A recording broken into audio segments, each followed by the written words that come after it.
বিরতির পর আবার আপনাদের স্বাগত। যে বিষয়টা নিয়ে আলোচনা করব এই মুহূর্তে, ধ্যানে বসলেন দিল্লির মুখ্যমন্ত্রী অরবিন্দ কেজরিওয়াল। 10 দিন ধরে ধ্যান করবেন আপ প্রধান, এমন তথ্যই কিন্তু সামনে আসছে। বৃহস্পতিবার ইডির হাজিরা এড়াতেই কি এই পন্থা? এই প্রশ্নই কিন্তু তথ্যবিজ্ঞ মহলের। ধ্যানে বসতে চলেছেন দিল্লির মুখ্যমন্ত্রী অরবিন্দ কেজরিওয়াল। 10 দিন ধরে চলবে এই ধ্যান, এবং এই ধ্যানের পেছনে কারণটা কি রয়েছে সেটাই কিন্তু জানতে উদ্গ্রীব সাধারণ জনতা। বৃহস্পতিবার ইডির হাজিরা এড়াতেই কি এই পন্থা, সেটাই কিন্তু প্রশ্ন তথ্যবিজ্ঞ মহলের। বিস্তারিত জানবো, নিউজ ভ্যানগার্ড প্রতিনিধি অঙ্কিতা বর্ধন রয়েছেন টেলিফোন লাইনে। অঙ্কিতা, যেটা জানার চেষ্টা করব যে সামনেই অরবিন্দ কেজরিওয়ালকে ডেকেছে ইডি, কিন্তু হাজিরা দেওয়ার এই যে বিষয়টা, সেটা এড়ানোর জন্যই কি এখন ধ্যানের পন্থা বাছলেন আজ সুপ্রিমো? এই প্রশ্নটা নিয়ে কিন্তু এই মুহূর্তে রাজনৈতিক মহলে একাধিক চর্চা চলছে। যেহেতু বৃহস্পতিবারই এনফোর্সমেন্ট ডিরেক্টরের সামনে তার হাজিরা দেওয়ার কথা, সেক্ষেত্রে দিল্লির আবগারি দুর্নীতি মামলায় তাকে কিন্তু জিজ্ঞাসাবাদের জন্য সোমবারই এক নতুন সমন জারি করেছিল কেন্দ্রীয় তদন্তকারী সংস্থা। আর এই নিয়েই তাকে দ্বিতীয়বার ডাকা হয়েছিল। কিন্তু এবার সেই সম্ভবত ইডির দপ্তরে হাজিরা দেওয়াকে এক প্রকার এড়াতে চাইছেন তিনি। মূলত জানা গেছে যে বুধবারই তিনি রাজকার্য ছেড়ে একেবারে অজ্ঞাত স্থানে ধ্যান করতে চলে যাবেন। এই কথাটা শুনলে হয়তো বা মনে পড়ে যায় সেই মহাভারতের কথা। তিনি এই মুহূর্তে ইডির হাজিরা থেকে এড়ানোর জন্যই তিনি রাজকার্য ছেড়ে একেবারে অজ্ঞাত স্থানে তিনি ধ্যান করতে চলে যাবেন। এবং এই খবরটা যখন চাউল হয়, তখনই কিন্তু রীতিমতো রাজনৈতিক মহলে এক প্রকার হাসি ঠাট্টা বা চর্চার বিষয় হয়ে দাঁড়িয়েছে। যার পোশাকি নাম এই মুহূর্তে দেওয়া হয়েছে বিপাশনা অধিবেশন, এবং এই অধিবেশনটি কিন্তু চলবে 30 ডিসেম্বর পর্যন্ত।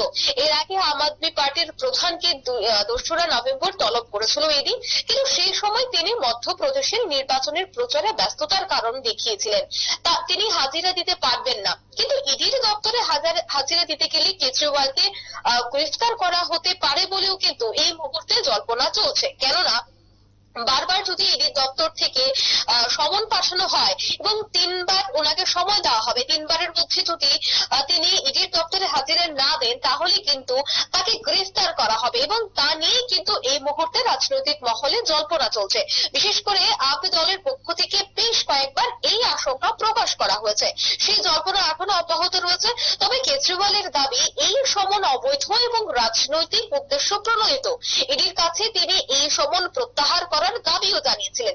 তবে বারবার ইডির সমন অবজ্ঞা করে নিজেই বিপদ বাড়াচ্ছেন বলে মনে করা হচ্ছে।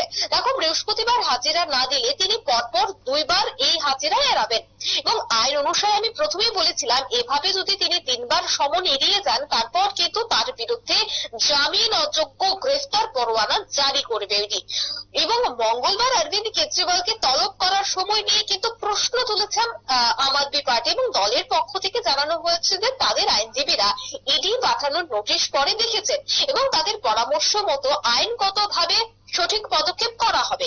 অর্থাৎ গোটা ঘটনায় এই মুহূর্তে যে তথ্যটি উঠে আসছে, তাতে দেখা যাচ্ছে যে ইডির এনফোর্সমেন্ট ডিরেক্টর তাকে হাজিরা দেওয়ার জন্য ডেকেছে, কিন্তু সেক্ষেত্রে তিনি এক প্রকার গোটা বিষয়টিকে এড়ানোর চেষ্টা করছেন। তিনি হঠাৎই অজ্ঞাতবাসের জন্য তিনি বলে দিয়েছেন, বিশেষ করে তিনি 30 ডিসেম্বর পর্যন্ত অজ্ঞাতবাসে থাকবেন, যার পোশাকি নাম দেওয়া হচ্ছে বিপাশনা অধিবেশন। সেক্ষেত্রে দেখো, রাজনৈতিক মহলে কিন্তু এই মুহূর্তে একটা কথাই চলছে, বা রাজনৈতিক বিশ্লেষকরা বলতে চেষ্টা করছেন যে তিনি কেন আগে এই ধরনের অজ্ঞাতবাসে যাননি, তিনি আগে কেন এই ধরনের ধ্যান করেননি, হঠাৎ কেন ইডির সমন পাঠানোর পরে তিনি এই ধরনের সিদ্ধান্ত। তবে কি কোনো গলদ রয়েছে, সে নিয়ে কিন্তু রীতিমতো চর্চা চলছে। একদম একদম, অসংখ্য ধন্যবাদ অঙ্কিতা বিস্তারিত তথ্য তুলে ধরার জন্য। আমাদের প্রতিনিধি অঙ্কিতা বর্ধন বিস্তারিত তুলে ধরেছেন। এবং বৃহস্পতিবার ইডির হাজিরা রয়েছে অরবিন্দ কেজরিওয়ালের, কিন্তু এই ইডির হাজিরা এড়াতেই কি এই ধ্যানের কথা বলছেন বা বিপাশনার কথা যেতে চলেছেন অরবিন্দ কেজরিওয়াল? এই প্রশ্নই কিন্তু এখন সাধারণ মানুষের মনে, এবং স্বাভাবিকভাবেই তথ্যবিজ্ঞ মহল, রাজনৈতিক বিশ্লেষকরা কিন্তু সেটা নিয়েই প্রশ্ন করতে শুরু করেছেন।